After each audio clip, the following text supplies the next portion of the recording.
오늘은 고난 주간 가운데 예수님께서 십자가에 못 박히신 그 날을 기념하는 그 새벽 예배입니다.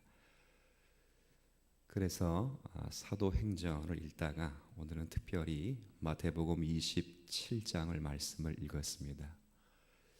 마태복음 27장에 있는 이 내용에는 하나님이 보내신 우리의 구원자, 그리고 우리의 죄를 대속하시기 위하여 보내신 그 메시아 되신 그리스도가 우리의 죄를 위하여 십자가를 지시며 또 많은 사람들에게 조롱과 모욕을 받고 더불어 하나님께 버림받아 죽게 되는 그 내용이 전반적에 기록되어 있습니다.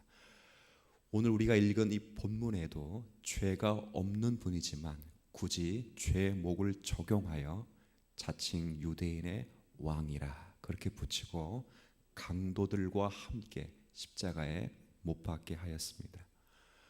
그리고 지나가는 사람들도 예수님의 죽음을 이해할 수 없기 때문에 네가 하나님의 아들이라면 십자가에서 내려오라 그렇게 모욕하고, 또 그 당시 그를 십자가에 못 박게 만든 종교 지도자들 또한 저가 하나님의 아들이면 네가 너를 먼저 구원하라라고 조롱을 하게 됩니다.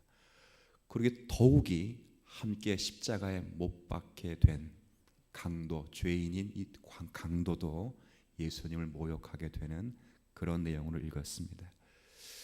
우리가 이런 말씀들을 읽고 나면 많은 경우에 예수님의 십자가의 처형을 너무 심파적으로 보는 경우가 있습니다. 어떻게 우리의 구원자이신 예수 그리스도를 사람들이 몰라주고 저들이 예수를 저렇게 무참하게 죽일 수 있는가? 그러면서 어떻게 예수님은 당신의 그 순환을 묵묵히 그렇게 감당하시는가? 거기에 대하여 슬퍼하며 또 눈물을 흘리곤 합니다. 특별히 고난 주간이 되면 더 많은 그 부분에 대해서 생각하고 감성에 젖곤 합니다. 제가 오늘은 그래서 매번 고난 주간의 금요일이 되면 영상을 하나씩 쭉 봤습니다.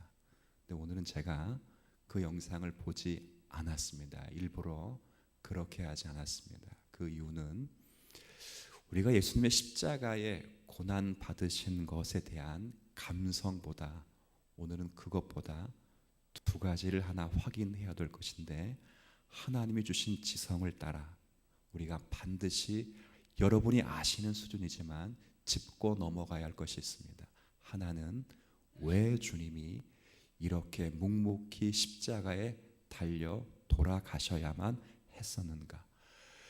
왜 사람들의 모욕과 조롱을 받으시면서 왜 하나님 앞에 버림받으셔야만 되셨는가라는 것과, 그리고 그것으로 인하여 우리에게 어떤 변화가 생겼는가, 이 두 가지를 우리가 지적 수준 안에서 깨닫고 우리의 삶을 조금 정립해 나가는 것이 좋겠다 싶어서 영상을 보지 않았습니다.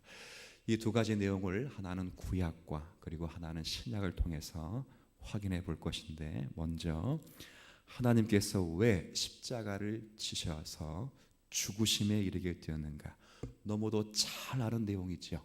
우리 이사야 성경 53장을 한번 읽어보겠습니다. 구약 성경입니다. 이 부분은 구약으로 읽고 변화 부분은 신약으로 읽겠습니다. 이사야 성경 53장. 굳이 설명을 하지 않아도 딱 읽으면, 오늘 감사하게도 대표 기도자가 이 본문을 또 인용하기도 했습니다. 이사야 성경 53장, 제가 가진 성경은 1034쪽. 쪽수로 찾으시면 됩니다. 1034쪽. 새벽 예배에 이렇게 성경 구약 신약 왔다 갔다 하면 찾는 교회는 아마 우리 교회밖에 없을 것 같아요. 불편하시더라도 여러분 한번 보시면 유익이 될 것 같습니다. 이사야 성경 53장 1절부터 제가 6절까지를 읽어갈게. 천천히 읽겠습니다. 가끔은 제가 조금의 설명을 좀 더하기도 하겠습니다. 53장 1절, 우리가 전한 것을 누가 믿었느냐? 여호와의 팔이 누구에게 나타났느냐? 이 말은 아무나 들을 수 있다는 것 아니랍니다. 그래서 이 표현들이 어떤 표현인지 한번 보시죠. 2절, 그는, 이건 메시아를 가리킵니다. 그는 하나님 앞에서 자라나기를 연한 순 같고 마른 땅에서 나온 뿌리 같아서, 약하다 그 말입니다. 약해서 고운 모양도 없고 풍채도 없은즉 우리가 보기에 흠모할 만한 아름다운 것이 없도다. 이래서 예수님은 십자가에 달리게 되지요. 3절, 그는 멸시를 받아 사람들에게 버림을 받았으며 간고 고통을 많이 겪었으며 질고 병을 앓는 자로 살았습니다. 마치 사람들이 그에게서 얼굴을 가리는 것 같이 멸시를 당하였고 우리 또한 그를 귀히 여기지 아니하였습니다. 그러나 실상은 그는 실로 우리의 질고 질병의 고통을 지고 우리의 슬픔을 당하였거늘 우리는 생각하기를 그는 징벌을 받아, 즉 자신의 죄 때문에 하나님께 맞으며 고난을 당한다고 착각하였습니다.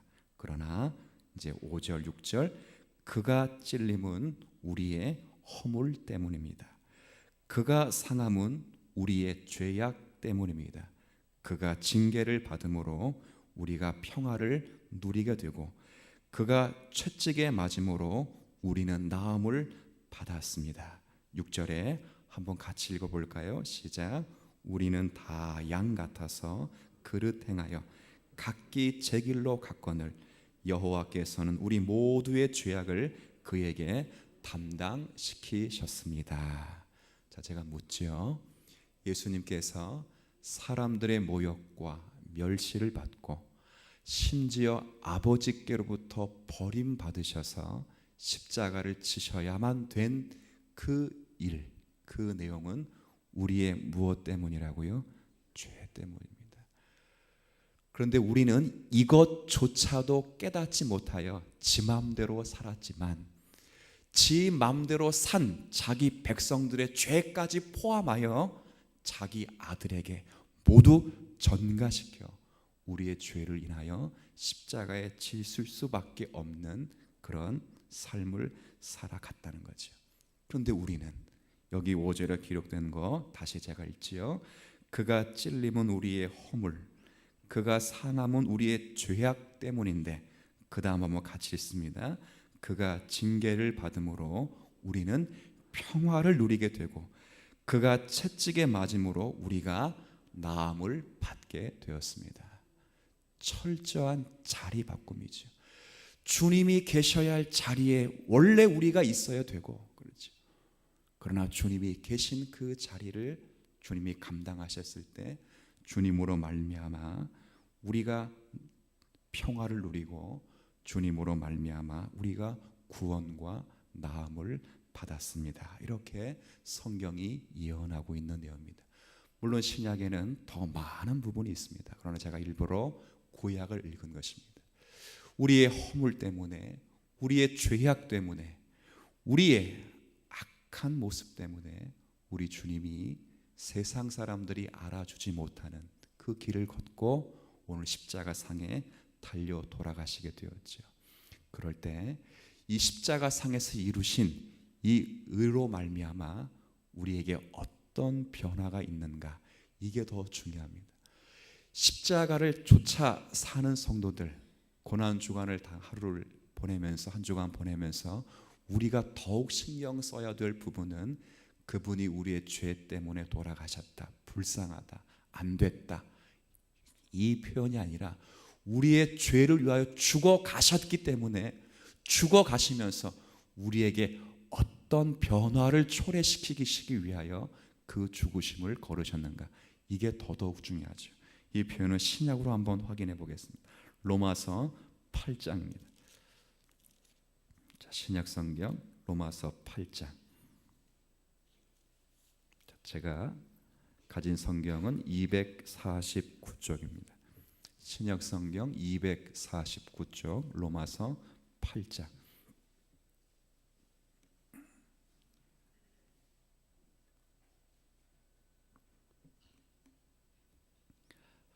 로마서 8장 3절부터 제가 8절까지를 읽어드리겠습니다. 로마서 8장 3절부터 8절까지입니다.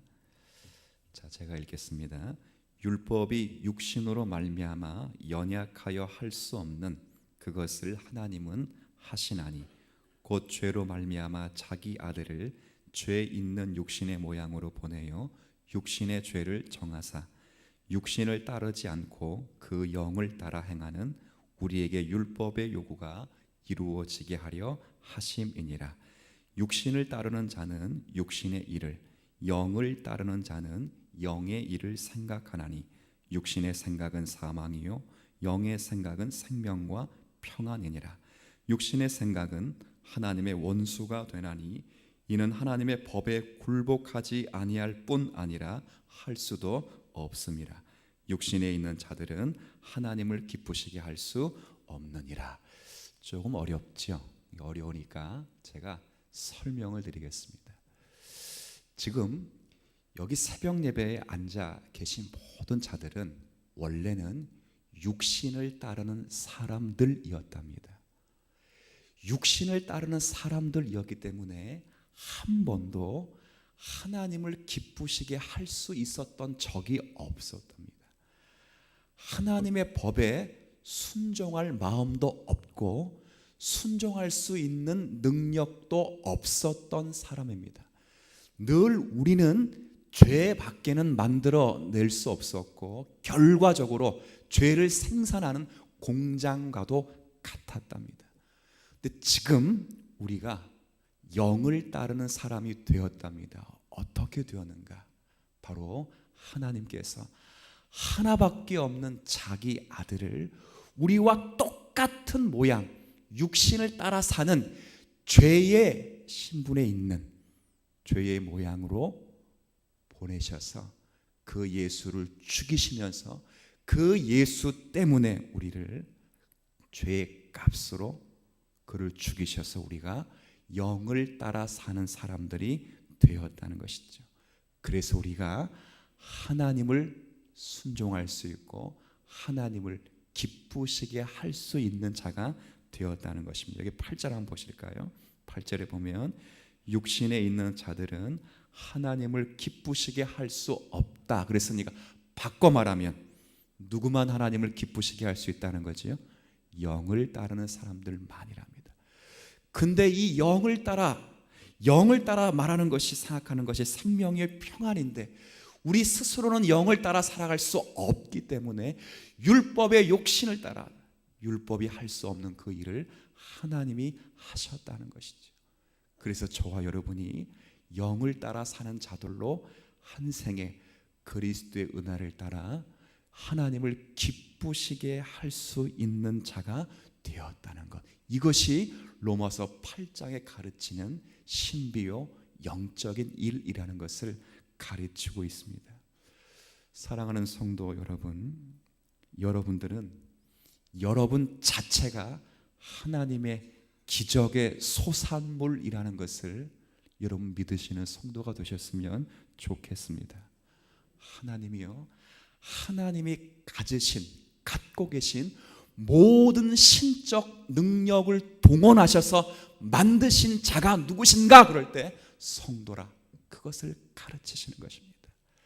하나님이 세상을 창조하시기 전에 선택받은 자가 너희들이며 우리를 선택하시고 우리를 위하여 자신이 가장 아끼시는 독생 성자를 우리와 같은 모양으로 보내셔서 우리를 위하여 십자가를 지게 하시고 그를 부활의 능력으로 살리시어 하나님 보좌 우편에 앉아 계시게 하시고 우리와 묶어 우리와 연합하여 계시겠답니다. 그리고 우리에게 성령을 보내주셔서 우리를 꾸중하시고 책망하시고 깨닫게 하시고 생각나게 하셔서 우리와 동행하시겠다고 하신 분이 하나님이시랍니다. 이것보다 더 큰 기적이 어디 있습니다. 우리는 그로 말미암아 육신을 따라 살았던 이전 것과는 다른 영을 따라 사는 사람들이 되어서 여러분이 본성으로 할 수 없었던 일을 하며 삽니다. 보십시오. 세상과 싸우며 살고 있지 않습니까? 세상의 악과 싸우고 저 원수 같은 자들을 용서하기 위해 자기 가슴을 치며 사는 성도들이 하나님의 백성들이랍니다. 예전은 못했죠. 예전은 눈에는 눈, 이에는 이였죠. 그러나 주님이 우리를 살리셨기에 이제는 눈에는 눈, 이에는 이가 아니라 원수를 사랑하기 위하여 가슴을 치는 그것이랍니다.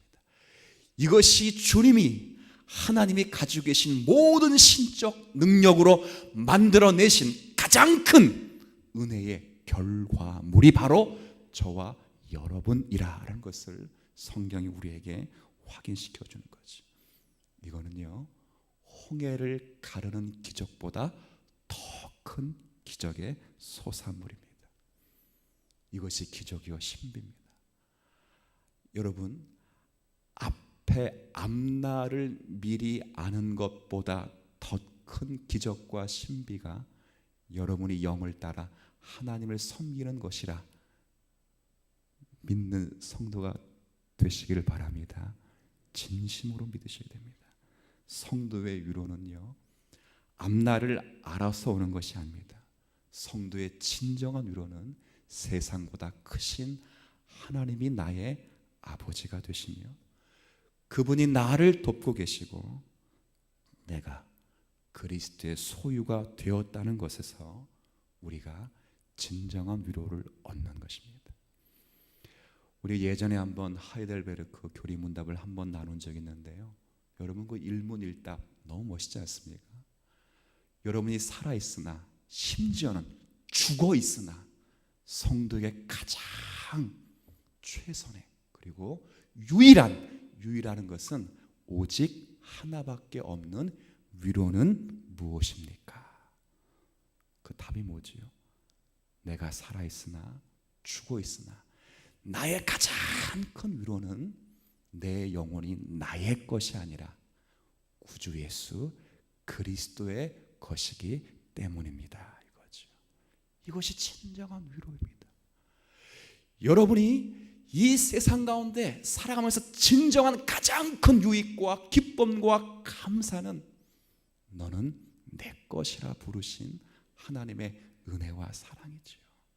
보십시오. 얼마나 사랑하셨다고요? 돈이 좀 없다고요? 집이 좀 작다고요? 애들이 말을 안 듣는다고요? 아니요. 얼마나 사랑하셨다고요? 자기 아들을 죽이셨다. 그보다 사랑한 사람이 어디 있습니까? 제가 이런 얘기 많이 드리잖아요. 수많은 거린들이 교회를 찾아옵니다. 그럴 때마다 그들에게 1,000원, 2,000원, 10,000원, 20,000원 주는 것 어렵지 않죠. 주지요. 그러나 그들의 사정을 다 듣고 그들에게 불쌍하다. 그래, 내 아들을 줘야 되겠다. 오늘부터 제 아들 시찬이를 가져세요. 그러면 누가 미친놈이 되는 거지요? 제가 미친놈이 되는 거죠. 그런데 그런 행동을 하나님이 여러분 때문에 하셨다니 이것보다 더 큰 위로와 사랑은 없는 것입니다. 이것이 신앙이 갖는 능력이죠. 우리가 사도행전을 통해서 보십시오. 바울의 능력이 뭡니까? 죽은 자를 살리고 병든 자를 고치고요? 아니요. 매맞고 도망가고 갇히고 파선당하고 심지어 자신이 세운 교회에서 배척받아 오해받을지라도 끝까지 주님이 나와 함께 계시기 때문에 그 자리를 떠나지 않는 것, 이것이 바울이 가진 능력이랍니다. 우리도 마찬가지입니다. 여러분의 자리를 도망갈 수 없는 자로 부름을 받았습니다. 그래서 성경은 하나만 읽고 마치죠. 8장 동일하게 로마서 8장 31절 32절 이 말씀 한번 보겠습니다. 31절 32절 함께 읽겠습니다. 그런즉 이 일에 대하여 우리가 무슨 말 하리요? 만일 하나님이 우리를 위하시면 누가 우리를 대적하리요? 자기 아들을 아끼지 아니하시고 우리 모든 사람을 위하여 내주시니가 어찌 그 아들과 함께 모든 것을 우리에게 주시지 아니하겠는가? 믿으십니까?